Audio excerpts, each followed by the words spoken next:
నమస్కారం అండి. నా పేరు ఇమ్రాన్ బాషా, జియాలజిస్టు. సో ఇక్కడ చూసినటువంటి వీడియో ఇది మనము గోరెంట్ల మండలం, గోరెంట్ల రూరల్, శ్రీ సత్యసాయి జిల్లాలో ఇవ్వడం జరిగింది. ఇక్కడ రైతుకు 2 ఎకరాల ఒక పొలం, 6 ఎకరాల పొలం ఉంటుంది. అయితే 2 ఎకరాల పొలంలో మనం పాయింట్ రికమెండ్ చేశాము. మొత్తం కంప్లీట్గా నల్లబండ ఇది. సో ఈ నల్లబండ అయినప్పటికీ మన దగ్గర ఉన్నటువంటి అడ్వాన్స్ టెక్నాలజీ డివైజెస్తో మెయిన్ లైన్లు పట్టాము. నార్త్ సౌత్ ఒకటి, flowing water bodies, east west ఒకటి. అది ఎక్కడైతే జంక్షన్ అయి ఉంటుందో ఆ జంక్షన్ ఉన్నటువంటి ప్రాంతంలో మనము పాయింట్ ఇవ్వడం జరిగింది. మనకి ఈ ల్యాండ్లో ఒకటే పాయింట్ దొరికింది. ఆ ఒక పాయింట్ డ్రిల్లింగ్ ఇవ్వడం జరిగింది. అయితే ఇక్కడ డ్రిల్లింగ్ చేసేటప్పుడు 60లో ఒక గ్యాప్ వచ్చింది. సో డ్రై గ్యాప్ తర్వాత 595లో గ్యాప్ పడింది. 595 వరకు నల్లబండ ఏ మాత్రం చేంజ్ కాలేదు. కంప్లీట్గా ఒకటే నల్లబండ.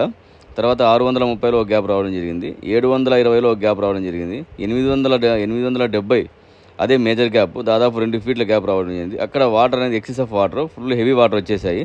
సో అయితే రైతు సోదరులకు చెప్పడం ఏంటంటే, నల్లబండ అనేది టెంకాయలకు బాగా విపరీతంగా లేస్తుంది.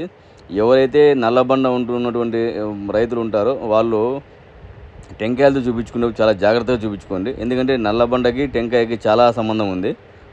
ఒక్కోసారి నల్లబండలో సర్వే చేసేటప్పుడు, టెంకాయలతో సర్వే చేయించుకునేటప్పుడు టెంకాయలు చీల్తాయి, అంత పవర్ఫుల్.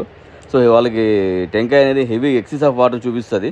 కాకపోతే అక్కడ డ్రిల్లింగ్లో వచ్చే రిజల్ట్ డిఫరెంట్గా ఉంటుంది. కాబట్టి రైతు సోదరులారా, నల్లబండ ఉన్నటువంటి రైతు సోదరులు ఎవరైతే ఉన్నారో వాళ్ళు టెంకాయలతో చూపించుకుని చాలా జాగ్రత్తగా చూపించుకోవాలి.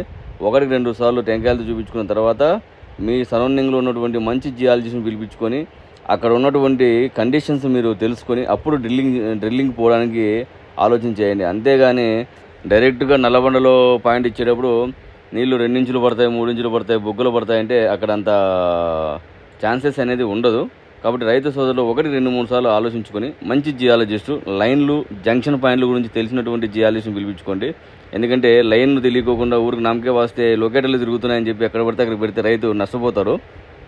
లైన్ల గురించి అవగాహన ఉండాలా, జంక్షన్ పాయింట్ల మీద అవగాహన ఉండాలా. తర్వాత ఎక్కడ మనం పాయింట్ ఇస్తే రైతుకు సక్సెస్ అవుతుంది, ఆ పాయింట్ ఇవ్వడం వల్ల రీఛార్జ్ జరుగుతుందా, లైఫ్ వస్తుందా, ఇలాంటి అంశాల మీద అవగాహన అనేది జియాలజిస్ట్కి అవసరము. అంతేగాని నామకే వస్తే వచ్చి పాయింట్ ఇచ్చేసి వెళ్ళిపోతే ఫెయిల్ అయితే రైతు చాలా బాధపడతాడు. కాబట్టి రైతు సోదరులారా, నల్లబండలో ఎప్పుడు కానీ నీళ్లు పడవని ఎప్పుడు అనుకోకండి. నేను ఇటీవల కాలంలో చాలా పాయింట్లు అన్నీ కూడా నల్లబండలోనే దొరుకుతూ ఉన్నాయి. అన్ని నల్లబండ రైతులకు ఫోన్లు చేస్తూ ఉన్నారు.